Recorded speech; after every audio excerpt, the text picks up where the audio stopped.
Okay, we say welcome to Sijme Zeilemaker, who's the COO of Immunicum. Welcome. Thank you. And for those who don't know you, what does Immunicum offer? What do we offer? So Immunicum is a biotechnology company, so we're developing medicines based on the biological processes of the human. In our case, that means we are taking cells from a donor, like a blood donor, but we're using these immune cells, we activate them and we inject them into the tumor of a patient to create an immune response, like a vaccine, but then against the tumor of a patient. We've now tested that in over 100 patients actually in different types of tumors. And the bigger study there was a phase 2 study in kidney cancer, which showed the typical signs of an immunotherapy like deeper responses, so tumors being eradicated by the immune system, but also a benefit to survival, which of course is in the end the goal. So that phase 2 was very important for us, and now we're expanding into other indications and moving that really towards the market. But that in a nutshell is what we as a company do. And you have just announced the plans for merge the operations of Immunicum with a Dutch company, DC Prime. Can you briefly explain the key arguments to why you want to take this step? Yeah, absolutely. So we have been in touch with this company for a while because we're, let's say, colleagues in the field of cancer therapy, and specifically on the space of dendritic cells. I mean, it's already the name of DC Prime, but dendritic cells is a very exciting cell type, but hasn't been used properly in the first generation of approaches that were based on vaccines from the patient's own cells. And we knew that this company was also like us, using not cells from the patient, but in their case from a cell line. And that has a lot of benefits when you try to make it more inflammatory, more tumor specific to a patient. So we've been in touch for a long time with this shared biology belief, and now was the right opportunity to do something together. And that turned into a merger discussion because they have clinical studies ongoing, they have a lot of pipeline projects that we think are very interesting, and they have in-house facilities focused on research but also manufacturing, so working on the manufacturing process. And for example, that allows us to take more control over our own manufacturing process. It has a lot of cost synergies by doing so, and the teams in a way fit quite well together because of that. They have a lot of research and in-house people on the manufacturing side. We have more clinical, regulatory, and of course the corporate people around the Nasdaq listing. So that was a very good fit. And then the last element to why doing it now and why this merger was that we were also looking to get a stronger investor base, and they have as the majority shareholder Van Herk Investments, which was to us crucial to get into the company. So they become a large shareholder, but they will also be very supportive of the future. So different elements from really the research shared goal, the complementarity in pipeline, and then last but definitely not least the investor base. And through this merger, you will also strengthen the ownership structure by adding a well-reputed biotech investor to the company, Van Herk. Can you please explain in what way this is important for Immunicum? Yeah, so it has been an objective for the company. We have, of course, AP4 as a Swedish institutional investor that has been very supportive to us over the years. But we wanted to add more institutional investors to our base so we can further diversify and preferably also move beyond Sweden. Really get this as a recognized European player, and preferably in the long term a global leading player. So getting Van Herk on board was crucial as a first step in doing that. I think it's clear what their reputation is, and we hope that will inspire a lot of investors to join them.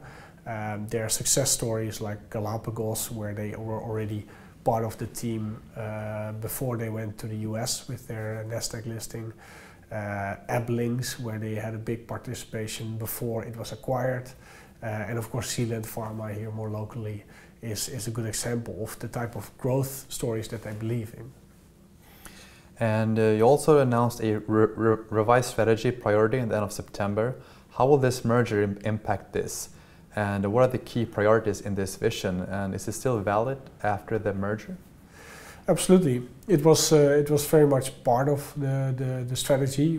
This was of course also ongoing while we were going through the updated strategy, and we knew that if we want to become a leading cell therapy player in the dendritic cell space, we knew that not only have Elixir and Cell as a platform, but also preferably another next generation platform, and to grow a pipeline together. So part of that pipeline was already communicated in the strategy end of September. What is important to emphasize here is that we're not just taking on another project, but because they have their in-house facilities, it will also increase the likelihood of developing Elixir and Cell.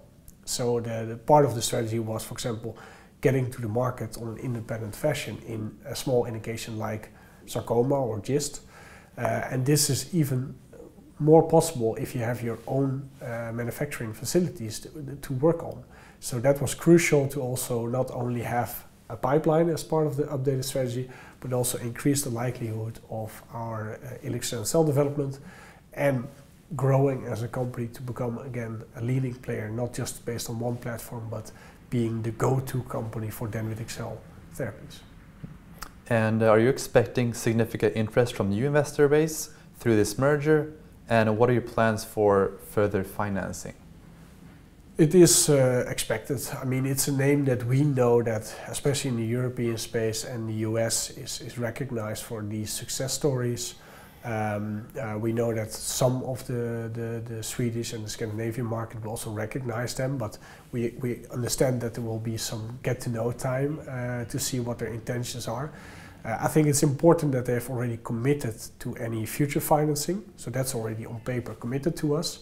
And we're asking the EGM also to approve a mandate so we can make sure that we can, at the right time, with the right plan in place, further diversify our shareholder base and keep growing. So we are, based on that, already planning to increase our investor base and expecting more investors to follow Van der Herk and also AP4, who has committed or expressed the commitment. But of course, you can expect that we're going to need some months of integration, building a business plan together, building a development plan together. Those activities are obviously ongoing, but we will come back when we have a solid plan to present that is going beyond the current clinical studies, but really building a pipeline, building a leading company. And what can we expect from Immunicum in the near term and long term towards 2021?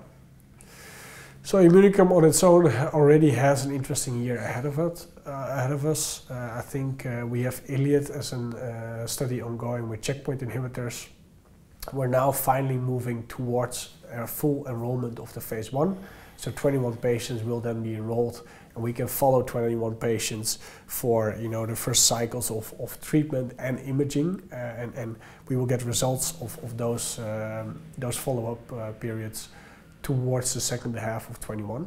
And that will be important because it not only includes different indications with checkpoint inhibitors, it also includes different dosing regimens of our therapy, and that will really enable us to say, okay, this is the best combination, this is the best indication to move forward on.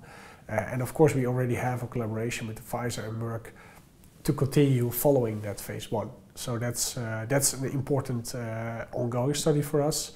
And then obviously with this merger, a lot will change for our 21 outlook, with it being the EGM in December, the first event where people have to approve it.